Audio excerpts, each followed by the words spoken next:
Bonjour à tous, je suis Léa. Et moi, c'est Lorlaï. Nous sommes heureuses de vous accueillir dans ce nouvel épisode de I Am an Equestrian. Dans ce podcast, nous échangeons avec des professionnels de la filière équestre autour de discussions longues pour découvrir leur parcours, leur histoire et comprendre comment ces personnes inspirantes ont réussi à transformer leur passion en métier. Tous nos épisodes sont disponibles à l'écoute de façon permanente sur vos plateformes de streaming habituelles ainsi que sur le site internet et l'application de notre partenaire Lépron. Souvenez-vous, il y a quelques semaines, nous sommes partis à la rencontre de Maud Ligouza, qui fut la groom de Philippe Rosier durant 8 années et qui l'a accompagné sur les plus beaux concours, et même jusqu'aux Jeux Olympiques de Rio, où il est sacré champion olympique par équipe avec son fidèle Rahotep de Toscane. Si vous êtes assidus, vous devriez savoir que nous avons déjà découvert le métier de groom grâce à notre échange avec Marine Pugeot, l'invitée de notre épisode numéro 7. Vous aviez alors beaucoup apprécié cet épisode et c'est pourquoi nous avons eu envie d'échanger avec Maud sur les années qu'elle a passées à haut niveau, mais aussi sur sa décision récente de changer de vie. Dans cet épisode, Maud nous parle de son enfance, de son parcours jusqu'à sa rencontre avec Philippe, de leur relation à la fois professionnelle et amicale, des Jeux Olympiques de Rio, mais aussi et surtout de Rahotep, plus connu sous le nom de Toto.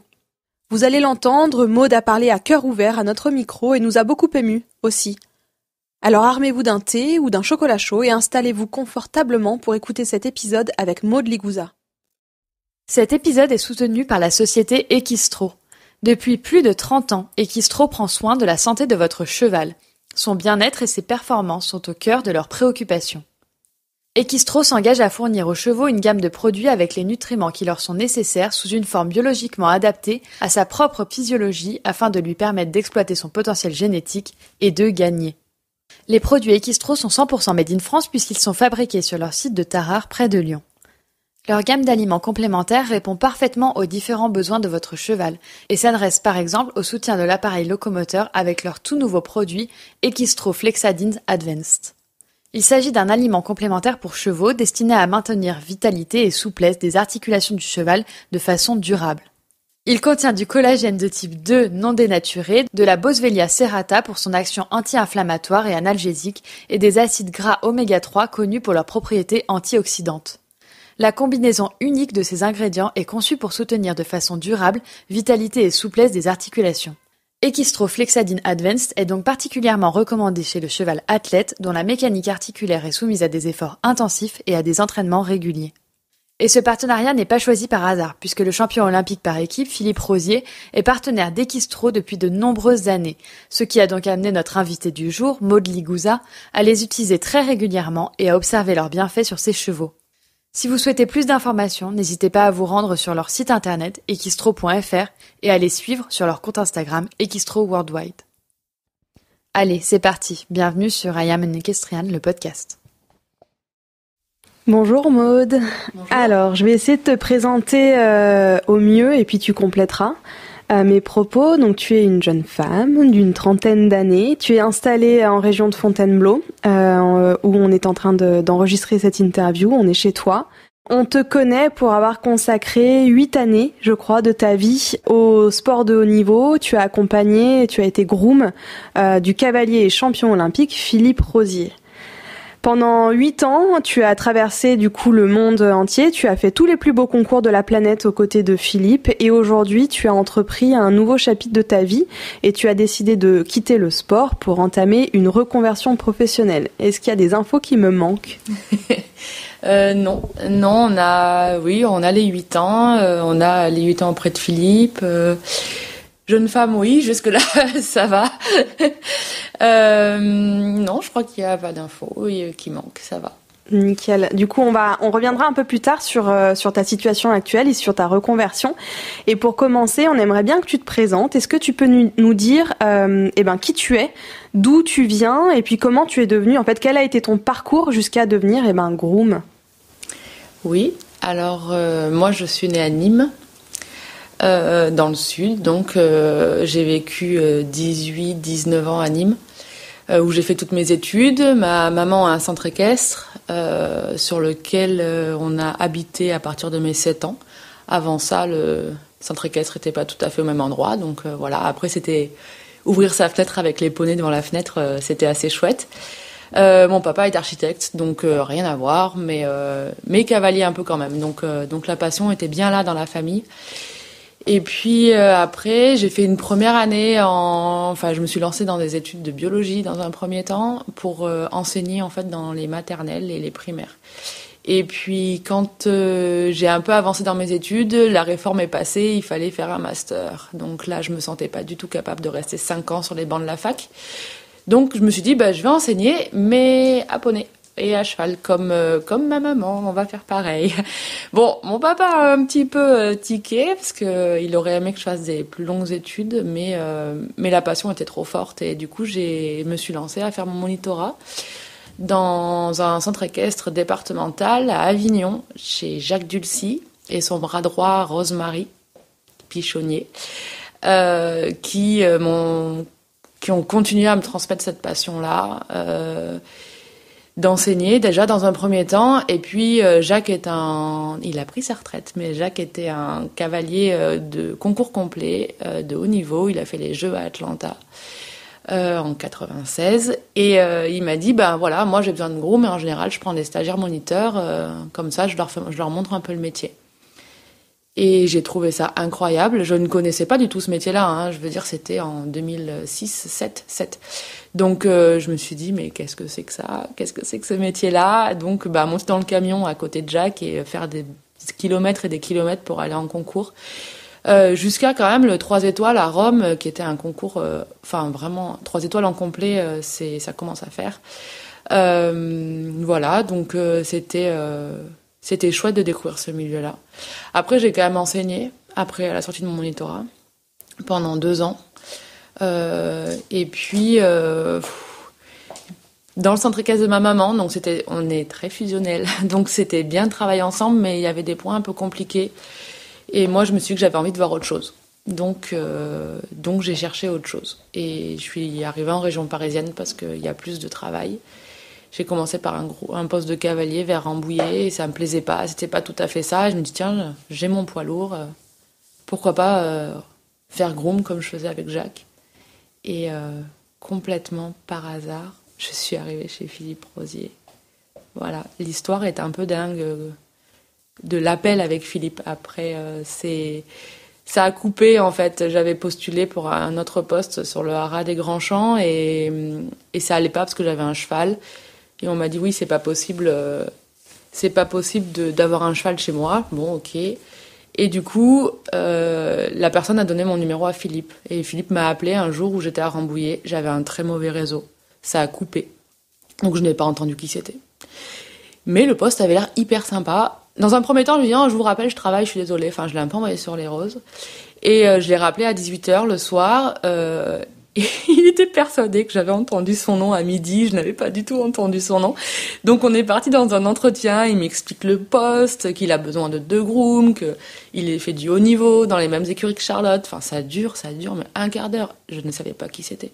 Donc ça avait l'air génial. Les conditions me plaisaient, le mec me plaisait. Dans sa manière de voir les choses et tout, je me suis dit, mais j'ai pas d'expérience, mais c'est pas grave, je vais vous apprendre et tout ça. Bon, on se rencontre? Oui. Alors je me suis dit, mais comment je vais faire pour lui faire dire son nom? Donc là, je me suis dit, vous avez une adresse mail où je peux envoyer un flash, tu sais, le flash au bon moment, où je peux vous envoyer un CV? Oui. Donc vous avez de quoi écrire? Je fais oui. Philippe.rosier, @ et là je me suis décomposée. Parce que voilà, je sortais du concours complet, mais je savais très bien qui était Philippe Rosier. Donc voilà. Et puis après, c'est parti, on s'est rencontrés, ça a matché. J'avais dit que je ferais qu'1 an, et puis j'en ai fait 8, parce que c'est trop passionnant. Voilà. On aimerait revenir vraiment en arrière, Maude. Est-ce que tu pourrais nous dire qui était la petite Maude quand elle avait 7-8 ans? Quels étaient tes rêves? Quelles étaient tes passions et comment tu t'es passionnée surtout pour l'animal cheval? Vraiment, ça t'a... Alors, tu étais dans une famille où il y avait un centre équestre, etc., mais tu as accroché tout de suite. Oui, tout de suite. C'était dans ce petit poney club sur 1 hectare que ma maman avait très bien agencé. J'ai toutes les images encore dans la tête, et c'était... Je sais pas, le contact avec l'animal, le fait que ça soit sympa, rigolo. Il n'y avait pas trop cette notion de groupe encore, parce que j'étais toute petite, mais j'étais bien avec mon poney, tranquille. Je me souviens de noms de poneys, il y avait Gaminou, Obélix, Nono. Nono, c'était un noir, il était trop mignon. Et voilà, j'étais bien. En fait, je faisais mon business, en fait. Ma maman, elle me raconte un peu que je faisais mon petit business. J'étais toute seule, je parlais à mon poney. Quand il y avait trop de vent, j'engueulais, je grondais le vent. Arrête de souffler, le vent. Voilà, parce que ça faisait du bruit et ça faisait peur au poney. Voilà, après j'ai eu mon premier poney qui s'appelle Karnak, qui est encore en vie, un Dartmoor, une saleté, qui me faisait toujours tomber avant la ligne de départ. Mais je remontais sur mon poney, je faisais sans faute et puis ça allait bien. Donc voilà, ça c'est des chouettes souvenirs et ouais, puis ça m'a pas lâché. C'était comme manger, boire et respirer. Ouais, c'était assez incroyable comme sensation. Il faut absolument qu'on fasse une petite dédicace à Elodie Ipsayen, fondatrice d'Elodie's Care, que nous avons reçue dans le podcast et avec qui on travaille aussi aujourd'hui, et qui est aussi ton amie, puisque cet épisode, s'il voit le jour, c'est un peu grâce à elle. Elle nous a confié que tu avais une connaissance absolument énorme des chevaux, des soins des chevaux, qu'elle te demandait souvent ton avis, ton ressenti sur un cheval, avant, elle, de travailler dessus. D'où est-ce que ça te vient, cette connaissance, cette expérience? Alors oui, tu as travaillé pendant 8 ans avec Philippe, mais elle nous disait que tu avais un peu comme un petit don, c'était un peu inné chez toi quand même, d'arriver à apprécier un cheval et à le soigner, à t'en occuper comme il faut. C'est pas un don, c'est un héritage. Pour moi, je prends pas ça comme un don. J'aime bien le mot héritage parce que déjà, c'est ce que m'ont appris mes parents. Je dis mes parents parce que ma maman, c'était par rapport aux chevaux, mais mon papa, c'était par rapport à l'ouverture d'esprit, la remise en question, la réflexion, l'observation, l'analyse. C'est que des mots qui font partie de notre vocabulaire au quotidien dans la famille. Et ça, c'est indispensable pour être avec les chevaux. Et voilà, et la patience. Et voilà, ça, la patience, ça va avec l'observation. En fait, observer, c'est réussir à regarder sans agir dans un premier temps.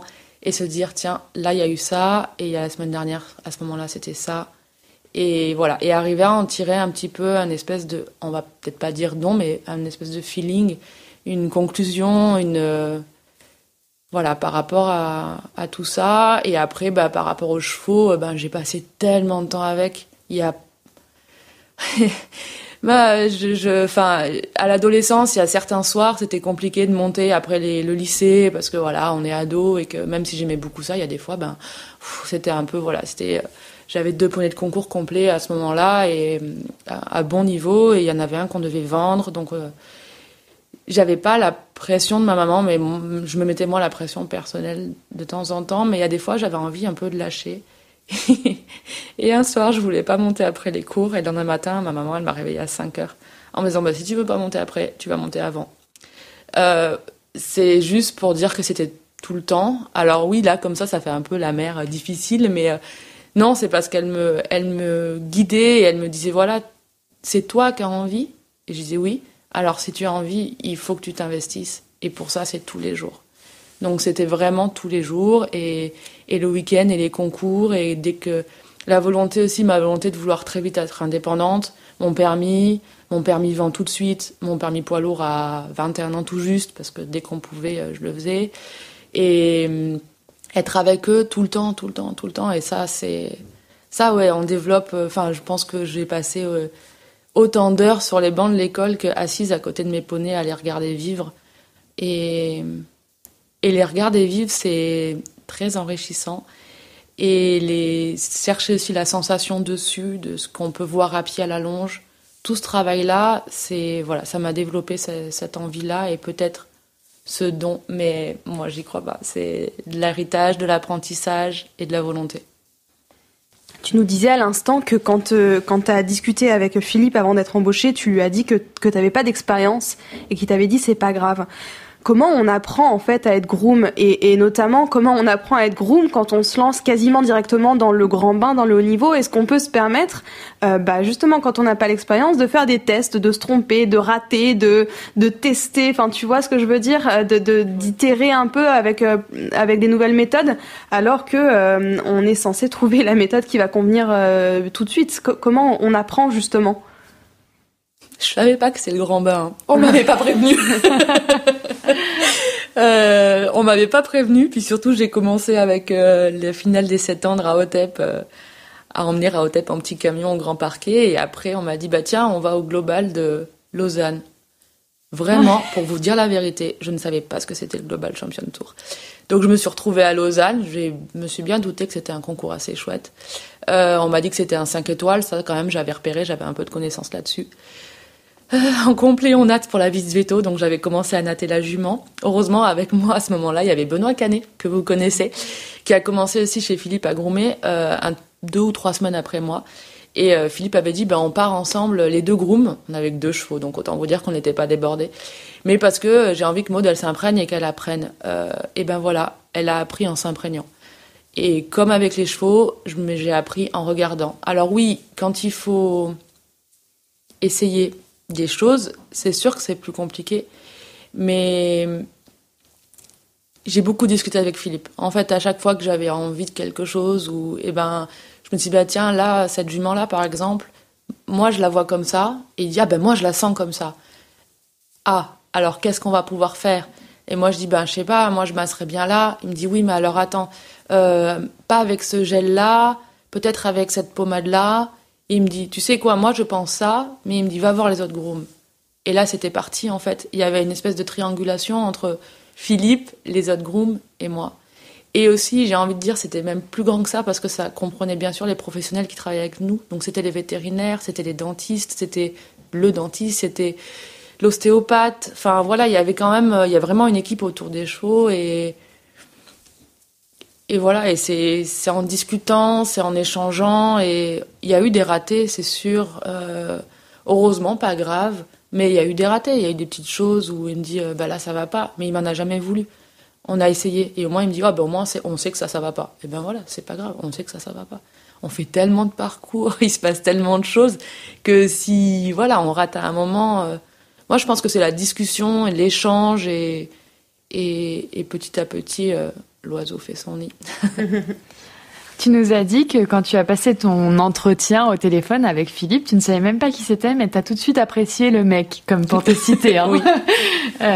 Quelle était ta relation avec Philippe? Est-ce que ça a tout de suite matché? Il y a eu une phase d'adaptation ou pas?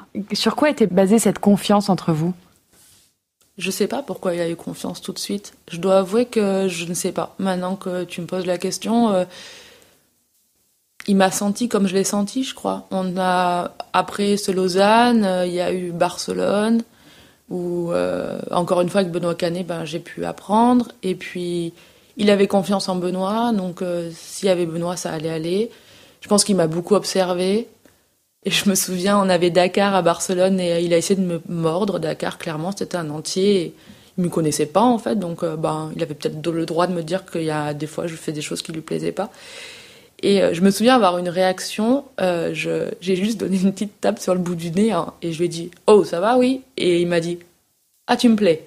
Et c'était le fait que je puisse quand même, j'étais pas une fille complètement effacée devant les chevaux, mais je puisse quand même dire « voilà, ça me plaît pas ». Et cadrer, parce que c'est très important aussi avec les chevaux de poser un cadre, même si on les aime beaucoup, il y a un moment, ils sont plus gros que nous, donc il faut quand même... Voilà, et ça lui a plu. Et après, pour continuer dans l'histoire du grand bain, quand on est rentré de Barcelone 4 jours après, on a fait les bagages pour partir au Maroc pendant 3 semaines. Benoît Canet ne voulait pas trop y aller. Il m'a dit, ça te dit? Mais moi, tout me dit. Moi, je suis toujours partante. Et voilà, j'étais partie. J'ai fait 3 jours de camion, ce que j'avais jamais fait, et 3 semaines. Et Philippe m'a beaucoup aidé. On a beaucoup discuté. Et ça a matché. Je sais pas. Faudrait lui poser la question. On le fera, ouais. On peut avoir tendance à penser quand on connaît pas ce métier ou quand on l'a pas pratiqué, etc., que le groom il est juste là, quelque part pour appliquer ce que lui demande le cavalier. Fais ci, fais ça, prépare comme ci, etc. Moi, j'aimerais bien savoir quelle est ta perception, toi, du métier de groom. Dans quelle mesure est-ce que le groom il est partie prenante en fait de la performance, du bien-être du cheval, de l'évolution des chevaux, tout simplement, de la gestion de l'écurie. C'est quoi vraiment en fait le rôle inhérent au groom dans la réussite sportive? C'est l'adaptation. Il faut que, à mon avis, alors oui, on est là quand même, à la base, par le choix du cavalier. On a été choisi par le cavalier, on a eu le poste. Donc moi, je pense quand même qu'il est indispensable, au moins dans un premier temps, d'écouter ce qu'il veut. C'est sûr qu'il y a des fois des grooms qui disent « Ah, mais moi, je fais comme ci, et lui, il veut que je fasse comme ça, mais moi, ça me va pas comme il dit, nanana. » Et ça râle, et ça crée des conflits. Moi, je pense qu'au début, déjà, il faut bien s'entendre avec, il faut pas qu'il y ait de conflits, et que, on accepte, c'est quand même le patron, donc s'ils disent de mettre ces guêtres-là, ou ce tapis-là, on met ces guêtres-là, et ce tapis-là. Là-dessus, pour moi, on n'a pas trop de... On peut toujours en discuter, pour revenir à la question précédente, mais à mon avis, c'est quand même lui qui décide. Voilà. Après... notre rôle dans le haut niveau, c'est la pièce quand même, Philippe le dit, c'est indispensable, beaucoup de cavaliers le disent, c'est la pièce pour moi à pied, la pièce maîtresse de la partie à pied en fait. Et le fait que si la confiance est installée, je sais pas, j'arrive pas à expliquer le triangle. On passe beaucoup de temps avec les chevaux. Philippe il dit 23 heures sur 24, on va pas aller jusque-là, sinon on va avoir la législation du travail sur le dos, mais on passe quand même beaucoup de temps avec le cheval. Encore une fois, c'est nous qui passons le plus de temps avec par rapport à lui, et du coup, on peut lui transmettre tout ce que nous, on ressent. Donc voilà, nous, quand on lui masse le dos à cet endroit-là, ça coince. On lui donne des éléments, en fait. On lui donne des éléments pour que lui, quand il monte, il fasse en fonction de ce qu'il veut, avec les éléments qu'il a. Voilà. Donc, et je pense qu'à haut niveau, c'est indispensable aussi pour le côté un petit peu gestion, fatigue. Je veux dire, le cavalier, il a quand même beaucoup de choses à gérer. Il a sa piste, la performance, parce que ça, je crois que c'est comme le métier de groom. Tant qu'on n'a pas fait cavalier de 5 étoiles, on peut pas expliquer clairement quels sont les enjeux une fois qu'on est à la piste. Il y a plus Equidia, mais quand on est devant la télé le dimanche soir, voilà, on peut pas l'expliquer. Tant qu'on l'a pas fait, on peut pas l'expliquer, mais on peut juste essayer de concevoir et de comprendre que ils ont des choses à faire au niveau gestion relationnelle avec les propriétaires, le sponsoring. La gestion, quand même, c'est un patron, un cavalier en général, dans une écurie, donc les employés, la piste, et puis lui, son corps, sa vie. Enfin, je veux dire, il a quand même pas mal de choses à gérer, et nous, on est là pour faire que ça aille et lui donner le plus d'éléments possible pour que ça roule. Je cherche un peu mes mots et essaie d'être plus claire, mais voilà, c'est très clair. Un peu. C'est très clair. Et dans la continuité de cette question, je trouve que le rôle du groom, du cavalier maison, a pas mal évolué ces dernières années. Il était un peu relayé au second plan avant, et je trouve que depuis quelque temps, on en parle beaucoup plus. Les grooms sont beaucoup plus mis à l'honneur. Si je me trompe pas, il y a certains concours. Alors, je crois que c'est Genève. Où on récompense les grooms de leur travail. On a vu des photos au jeu de Rio où vous avez été mis en avant, etc. Est-ce que tu penses que le métier de groom, il est en effet plus médiatisé, plus mis en avant qu'avant? Oui, doucement mais sûrement. Il y a une couverture de l'éperon, d'ailleurs, je fais la photo de la couverture en 2014 ou 2015, janvier 2015 je crois, où on nous montre moi, une sortie de piste avec Rahotep, Philippe et moi, et le titre c'est Les grooms dans l'ombre ou quelque chose comme ça. Pour moi c'était un peu le début, il y avait une interview de Claude, je crois, à l'intérieur, le groom de Bosti. C'est un peu le début, voilà, c'est-à-dire que ça fait 5 ans maintenant qu'on parle un peu plus de nous, que c'est un métier qui commence un peu plus à se faire connaître. Après, là, il y a des formations qui commencent aussi à naître, alors qu'avant, il fallait son poids lourd, et puis voilà. Il y a une connaissance certaine du cheval, ça c'est sûr, mais voilà. J'ai pas, par contre, au niveau média, je le sens, je le vois. Pareil, j'ai fait une interview aussi une fois sur France Bleu pendant Valence. On nous demande plus de choses, on nous demande plus qu'est-ce qu'on fait exactement. Mais pour moi, au niveau de la reconnaissance de mon métier, je suis passée par mon cavalier. J'ai jamais eu besoin de faire la couverture de l'éperon, ou jamais eu besoin qu'on me dise tiens, tu vas parler de ton métier pendant 1 heure, enfin c'est pas, j'en ai jamais eu besoin. J'ai toujours voulu le faire parce que je me suis dit que c'était un beau métier et que les gens avaient le droit de le connaître et qu'on avait le droit de se faire connaître un peu aussi, mais c'était pas ma volonté première. Voilà, moi je me disais que tant que mon cavalier était content de moi, et ça il me l'a toujours fait sentir. J'ai toujours eu des merci, des embrassades quand on fait sans faute, enfin c'est sûr. Et le coup des Jeux Olympiques, ils sont revenus de la... Je m'en souviens comme si c'était hier. Ils sont revenus de la conférence de presse et ils avaient tous la médaille autour du cou. Et nous, on est sortis des écuries pour les applaudir et les accueillir parce que finalement, c'est la première fois qu'on les voyait à pied. Et Philippe m'a passé une main par-dessus l'épaule et on a marché côte à côte. Et puis au bout de 2-3 pas, il a pris sa médaille, il l'a mis autour de mon cou et il m'a dit cette médaille, elle est autant pour toi que pour moi. Oh, qu'est-ce que vous voulez dire après ça? Franchement, c'est top. Enfin, c'est top. Et après, il y a une photo aussi le soir où on a tous les médailles autour du cou. Non, c'est vrai que c'est bien. Après, oui, Genève, ils font ça aussi avec un peu... C'est sûr, une enveloppe. Hein. Quand on arrive, on a une enveloppe pour aller faire les magasins et des bons de réduction. Ça, c'est sympa. Et puis, ceux qui font le top 10, ils ont une super belle veste. Ils vont sur le podium avec la coupe. Ils ont en plus une enveloppe. Donc, oui, c'est plus rose. Mais je suis pas à la recherche de ça. Je suis contente. Je trouve que c'est bien. Mais voilà, c'est pas... J'attends encore quelques minutes avant de reparler des JO de Rio et avant, je voudrais qu'on évoque un autre sujet. Alors ce matin, je sais pas si on t'a envoyé la vidéo. Ce matin, on était à Bois-le-Roi, tu sais. Et il y avait Rahotep qui était en train de travailler dans la carrière et on s'est dit qu'on allait le filmer pour toi et puis je crois qu'on était prise par le temps qu'on n'a pas pu le faire. Mais c'est un cheval important, je le sais, pour toi. C'est un cheval aussi important pour l'équipe de France, hein, c'est quand même un cheval qui a participé au sacre des Jeux Olympiques en 2016 à Rio. Est-ce que toi, tu pourrais mettre des mots sur ce cheval et aussi expliquer comment tu as créé ce lien qui t'unit au cheval, qui t'unit à Rahotep? Le temps passé avec, toujours, j'ai l'impression de me répéter. Le temps passé avec parce que quand je suis arrivée, je me souviens très bien, et j'habitais au-dessus des écuries, il était sous mon appartement. Il était sous ma cuisine.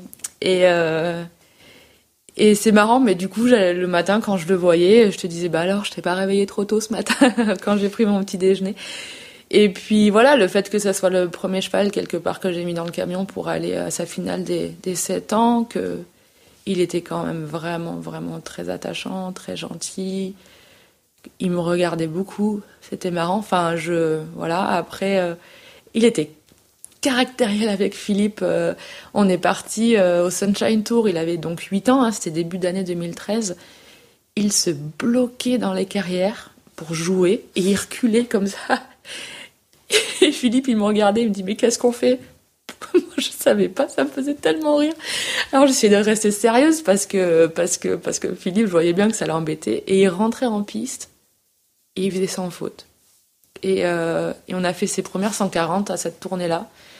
Et il avait très envie de faire sans faute tout le temps. Et il sortait et je sentais que quand il sortait de piste, il me regardait. Alors, t'as vu? T'as vu comme j'ai bien fait?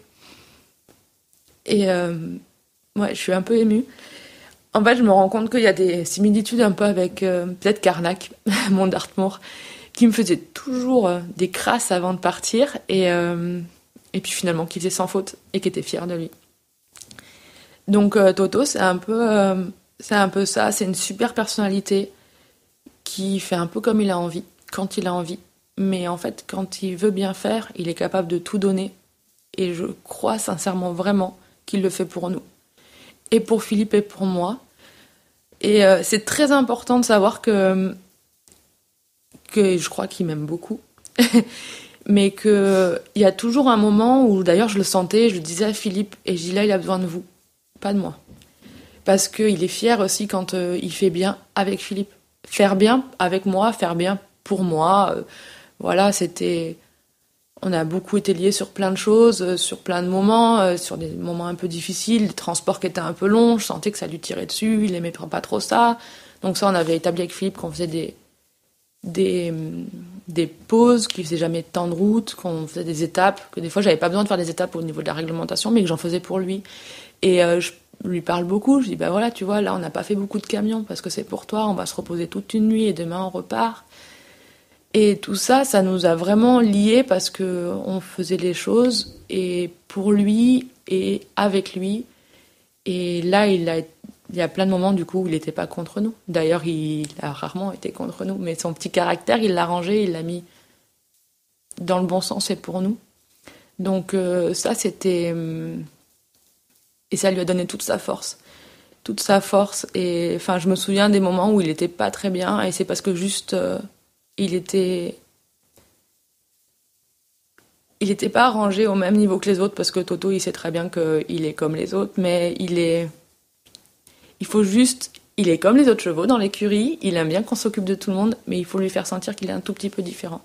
Et les fois où ça a pas été, qu'il était malade, il m'a fait une colique à Knock, une petite colique, un début de truc, mais je savais que ça allait pas, et parce qu'il y avait 4 chevaux dans mon camion, que j'avais couru toute la journée. Knox, c'est un concours immense, et de mettre tous les seaux d'eau à tout le monde, et plus les 7 heures de route, et plus machin, et plus truc. Enfin, je vais pas vous faire un dessin, mais le cheval, en fait, je suis arrivée à 19h30, la nuit tombée, et en fait, tout d'un coup, je me suis rendu compte, comme si, ah mince, mais il y a Toto. Et en fait, il était déjà pas bien. Il était en train de gratter, et là, je me suis dit, oh là là. Et en fait, voilà, c'était le fait que, il soit dans la masse, il soit dans le brouhaha, et que, comme s'il avait peur que je l'oublie. Mais ça, c'est impossible. Donc, voilà, il y a des moments comme ça où il a su me faire sentir, c'est notre relation, mais des mots là-dessus, je sais pas. En tout cas, je crois qu'on est passé par un petit moment d'émotion. Que ce soit toi, Lorelai et moi, on n'était pas loin de craquer. Je me permets quelques minutes de pause dans l'écoute de votre épisode de la semaine. Depuis le début du mois de janvier, nous avons accueilli Clémence, qui nous aide beaucoup dans la structuration et la communication d'Ayam Equestrian, mais aussi de notre société de production Éclat Agency. D'ailleurs, si ce n'est pas encore fait, n'hésitez pas à suivre notre page Instagram Éclat Agency. Cela nous sera d'une grande aide. Et si vous ne le savez pas encore, grâce à cette société, nous produisons des épisodes de podcast pour plusieurs entreprises. À savoir le podcast Allodis, celui de l'écoute en partenariat avec Lépron, celui de Méthode Alexander présenté par Jean-Pierre Tiffon et Véronique Bartin, ou encore le podcast du service Équiressources de l'IFCE, le cheval des métiers. Je vous laisse pour la seconde partie de cet épisode avec Maud Ligouza. En parlant de Rahotep, évidemment, j'imagine que les Jeux de Rio ont aussi renforcé quand même cette relation entre ce cheval et toi. Ça a dû être un moment très très fort pour sa carrière à lui, pour la carrière de Philippe évidemment, et puis pour la tienne. On le sait, vous êtes parti à Rio avec la place de remplaçant. En principe, ni Rahotep ni Philippe n'auraient dû participer à cette échéance. Et puis, ça a été un championnat fort en rebondissement pour l'équipe de France. Simon, Ryan, et puis il y a eu aussi Flora, Pénélope. Ça a été un championnat, à mon avis, assez difficile à gérer de l'intérieur. Dans quel état d'esprit, toi, tu t'es senti lorsqu'il a fallu finalement prendre part à la compétition ? Dans quel état d'esprit d'équipe est-ce que vous étiez avec Philippe ? Pour l'anecdote, Thierry Pommel et Jean-Pierre Tiffon, dans les podcasts, nous ont tous les deux confié que quand ils étaient là-bas à Rio, ils ont tous les deux senti Philippe extrêmement prêt à participer à la compétition, alors même que ça n'aurait pas dû être le cas. Toi, comment est-ce que tu as vécu ce moment ? Est-ce que tu es d'accord avec ça ? Est-ce que tu peux nous donner un peu ton ressenti sur ces jeux un peu hors du commun ? Oui.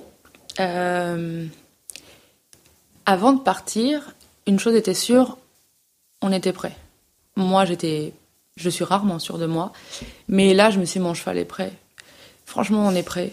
On avait fait le stage de préparation chez Julien et Paillard, et Toto, il était prêt. En plus, je me souviens l'avoir monté le vendredi avant qu'il prenne l'avion, et Il était vraiment bien. Et physiquement et mentalement, on était prêts. Philippe aussi savait sentait son cheval. On sortait de Knock, cet incroyable Knock où il est deuxième du Grand Prix et on était prêts. Là-bas, c'était autre chose. Je dois avouer que tout allait bien. Tout allait bien, les chevaux allaient bien, c'était sympa, il faisait chaud, on était super bien installés. Moi, j'étais du côté, on était séparés, on était dos à dos, donc il y avait Ryan et Rahotep d'un côté et Flora, Sydney et Rêveur de l'autre côté.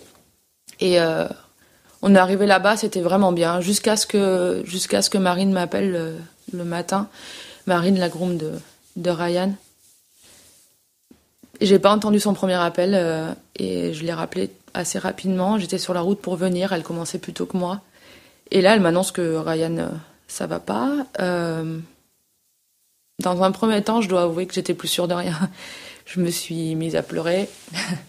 J'avais très envie de la prendre dans mes bras, c'est ce que j'ai fait. On a essayé d'en parler et tout ça, mais c'était l'hécatombe pour elle et c'était aussi l'hécatombe pour moi parce que je tiens beaucoup à Marine. Et tout était brouillé dans ma tête et je me dis que de toute façon, on ne courait pas, c'était pas possible. C'était Ryan, c'était Marine, c'était pas nous. Nous, on était là pour les accompagner, pour sentir, pour soutenir. Il fallait être prêt à les soutenir. Et parce qu'on était prêts, on les soutenait. Voilà, c'était un peu l'espèce de cheminement d'esprit d'équipe. Et j'arrivais pas à me faire à l'idée que Ryan n'allait pas courir. J'arrivais pas à me faire à l'idée que Marine soit aussi déçue que ça, ce qui était normal, mais je voulais pas qu'elle soit déçue mais je lui disais tout le temps, mais tu vas courir, je vais pas courir, c'est pas Rahotep qui va y aller, c'est Ryan, c'est sûr, et je la voyais tellement malheureuse. Et puis pour son cheval, parce qu'on vit pour eux à la fin, donc et puis les 48 heures sont passées, et puis finalement la décision est tombée. Et juste avant que la décision tombe, Vlad, le groom de Luciana Diniz, Vladimir, avec qui je m'entendais très bien, est venu me voir. Il m'a pris un peu à part, il m'a chopé par les épaules, il m'a secoué un grand coup. Il m'a dit, écoute ma grande, il a un accent brésilien incroyable. Je sais que Marine c'est ta copine, mais là c'est fini là. Là maintenant, il faut que tu te battes pour l'équipe, il faut que tu te battes pour ton cheval, il faut que tu arrêtes d'être malheureuse parce que ton cheval il a besoin de toi. Dans le quart d'heure qui a suivi, Philippe a tenu à peu près le même discours avec moi. Et là, j'ai senti qu'il fallait y aller. J'ai assez fait le vide assez rapidement parce que Marine aussi, elle a accepté la décision, elle était très triste, mais comme on s'entendait bien, elle voulait aussi quand même être là pour l'équipe. Et après, c'était reparti. Et c'est vrai que du moment où c'est reparti et du moment où la décision avait été prise et tout s'est enclenché et Philippe était tellement prêt que je pouvais pas ne pas être réceptive à ça.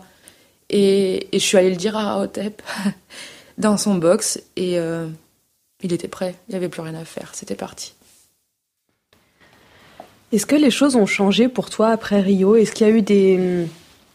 que toi déjà t'as changé, je sais pas, de perspective ? Est-ce que tu regardais la compétition, la suite de ta carrière avec un prisme différent ? Comment toi t'as vécu les choses ? Est-ce qu'il y a eu un avant et un après Rio ? Pas pour moi. C'était incroyable. On est rentré. Quand on est rentré, c'était encore mieux. Parce que là-bas, c'était fou, mais on était entre Français, petit comité. Et puis, tous les grooms dans l'écurie, en fait, à la fin, ils voulaient notre place. Donc, forcément, c'était pas la même joie, même si on s'entend très bien avec. Quand on est rentré en France, c'était démesuré. Ma copine Virginie, était venue me chercher à l'aéroport avec Christine aussi, qui était cavalière de la maison à ce moment-là, et Virginie est la groom de Thierry Rosier. Il y avait aussi Alex, un autre ami. C'était fou, c'était fou qu'ils nous attendent, qui chantent la Marseillaise dans le hall de l'aéroport et tout ça. Ouais, ça c'était incroyable. Après, il s'est passé un peu de temps, on était à Barcelone. Moi, j'ai juste senti...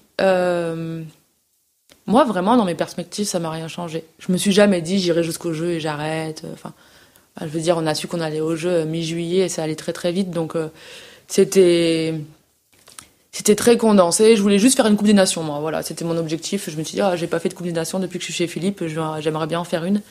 Voilà, on en a fait une à Aix et puis une au jeu. Donc le contrat était rempli. Voilà, moi je continuais mon petit bonhomme de chemin, ça m'allait bien. Mais par contre, j'ai trouvé que l'atmosphère n'était plus du tout la même au niveau équipe des cavaliers. Il y avait une pression. J'avais l'impression que je ressentais beaucoup ça.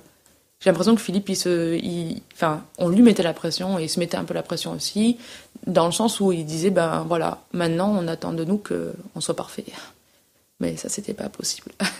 Moi, j'ai trouvé que ça allait beaucoup trop vite. Je l'ai dit, d'ailleurs. Quand on était encore au jeu, on nous parlait d'aller à Lausanne mi-septembre et peut-être à Barcelone. Un truc complètement irréaliste quand on sait l'effort musculaire et l'effort pour la santé des chevaux. Barcelone, j'étais là, mais vous êtes sérieux ? Alors évidemment, là, on n'a aucun poids. Hein. C'est national, c'est l'entraîneur, c'est... D'ailleurs, ça s'est vu, on a été super bon à Barcelone, hein, super. Je pense qu'on a fait un score incroyable de barre pour l'ensemble de l'équipe. Hein. On n'était pas là, c'était pas possible. Les chevaux, musculairement, ça allait pas. Même dans la tête, la fatigue, ça n'allait pas. J'avais entendu dire, Jérôme Thévenot, le vétérinaire, qu'il fallait au moins un mois pour que, il allait même dire jusqu'à 6 semaines pour que le cheval, le métabolisme, tout ça, ça repart, que les courbatures s'en aillent d'un tel effort. Barcelone, c'était 3 semaines après. C'était une hérésie. J'en veux à personne, parce que c'est comme ça, c'est le métier, mais ça a été dur un petit peu à encaisser. Après, il y a eu Lyon aussi, où Philippe a fait un super parcours, mais un 4 points. Mon Dieu, quelle horreur. Il a fait 4 points. Il est champion olympique, il a fait 4 points. Et alors ? Donc en fait, on s'est retrouvés un peu avec Philippe à se serrer les coudes, encore plus que d'habitude, dans cette période-là. Et ça a duré un moment quand même. Ça a duré un moment. D'ailleurs, ça a duré jusqu'à ce que, à Valence, Rahotep tombe au barrage de la 155 du vendredi. Je crois que c'était physiquement une marque de fatigue chez tout le monde et c'était un peu dur. Mais bon, c'est comme ça, c'est le métier, il fallait se relever et rester fort.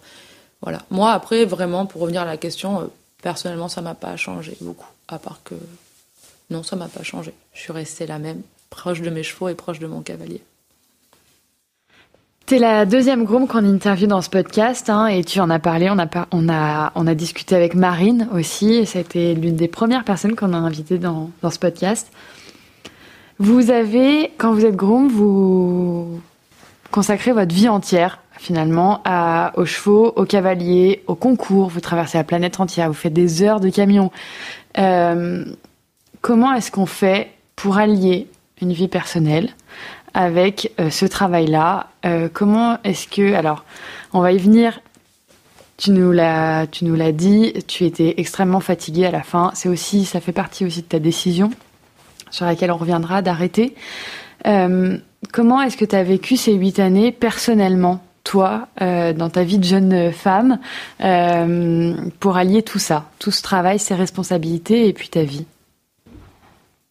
Au début, j'avais donc pas d'attache, je me suis dit, bon, ben, voilà, j'ai bougé, hein, j'ai fait 800 km pour trouver du boulot, donc voilà, j'avais pas d'attache, j'étais bien, je passais mes journées au boulot, et même mon jour de repos, je trouvais toujours moyen d'aller les voir quand même.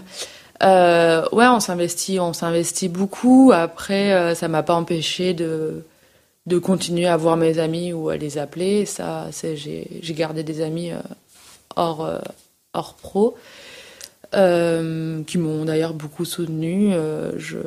Même si j'ai des super amis groom, c'est vrai que j'ai une amie, Clémence, qui est là depuis le début et qui m'a quand même bien aidée. Vie personnelle, c'est vrai que les 2-3 premières années, il y en a pas trop parce qu'on aime trop ça. On n'a pas du tout envie de faire. Et puis finalement, il y a tellement un microcosme. Qu'on a des amis en fait quand on va en concours et on fait la fête comme les étudiants et on fait la bringue et en plus on voit du pays, genre le truc incroyable. Los Angeles, j'y serais jamais allée, Abu Dhabi, voilà, le Qatar, Doha. New York, Hong Kong, c'est la vie personnelle est là, hein. C'est les voyages, les amis, qu'est-ce qu'il faut de plus dans une vie personnelle? Un amoureux peut-être? Voilà, donc ça j'ai eu des copains, ça c'est sûr, ça a duré plus ou moins. Voilà, et puis là maintenant j'en ai un. Qu'on salue au passage. Qu'on salue beaucoup, vous êtes très fort, mais on peut. Je pense que c'est difficile, mais c'est possible. Parce que là, avec Anthony, on s'est connus, j'étais groom et ça s'est très bien fait. Et voilà, après, c'est parce que c'est la bonne personne, je pense aussi. On en arrive au nouveau sujet, qui est celui de ta transition, de ta reconversion professionnelle. C'est tout frais, hein, parce que c'est quelque chose que tu as entrepris il y a quelques mois maintenant.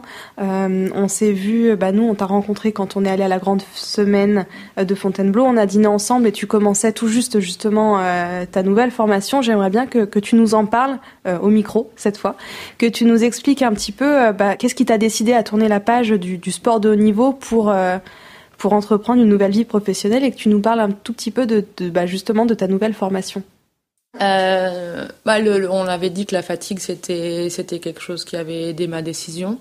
C'est pas la fatigue, c'est la fatigue, oui, mais c'est le ratio avec le plaisir. C'est le fait que moi je me suis toujours dit que ce métier-là, je le faisais parce que j'en avais envie et que je me levais d'un coup d'un seul en me disant on va travailler. Quand on se lève en 4-5 fois en disant ouais, voilà, et puis j'ai quand même fait tout un processus, c'est pas une décision sur un coup de tête. Voilà, là je me suis sentie fatiguée en début d'année et puis après il y a eu le confinement, donc je suis restée beaucoup à la maison. Il y avait plus de concours, donc je me suis dit voilà, t'en as un peu marre de conduire, pourquoi pas rester à la maison. Puis il y a un petit quelque chose en moi la maison, ça m'allait pas non plus, de rester tous les jours à la maison. Pourtant, Philippe, il me fait confiance les yeux fermés, donc je montais beaucoup plus à cheval. Quand on monte des chevaux comme Vinci Duguay, le coultre de Muse ou ce fameux Rahotep de Toscane, c'est quand même un plaisir vraiment important. Mais il y avait un petit quelque chose de fatigue, c'est pas de la lassitude, on peut pas se lasser, c'est pas le bon mot, mais un petit peu, je sais pas. J'étais un peu en retrait.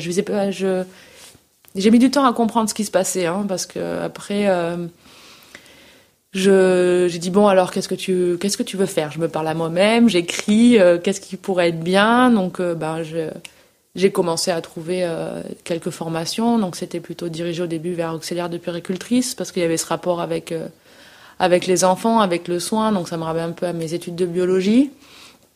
Donc je dis ouais, pourquoi pas. Et puis en cherchant un peu mieux, je suis tombée sur ce diplôme d'éducateur jeunes enfants, qui est un diplôme d'État avec en parallèle une licence en sciences de l'éducation. Et là, j'ai eu un gros déclic en me disant la vache, ça c'est génial, ça c'est vraiment super. Tu retournes un petit peu à ton envie d'être avec les enfants, à la pédagogie, et ça me plaît. Voilà, donc là c'était préparer les concours en parallèle de mon métier de groom. On trouve du temps, hein, comme quoi.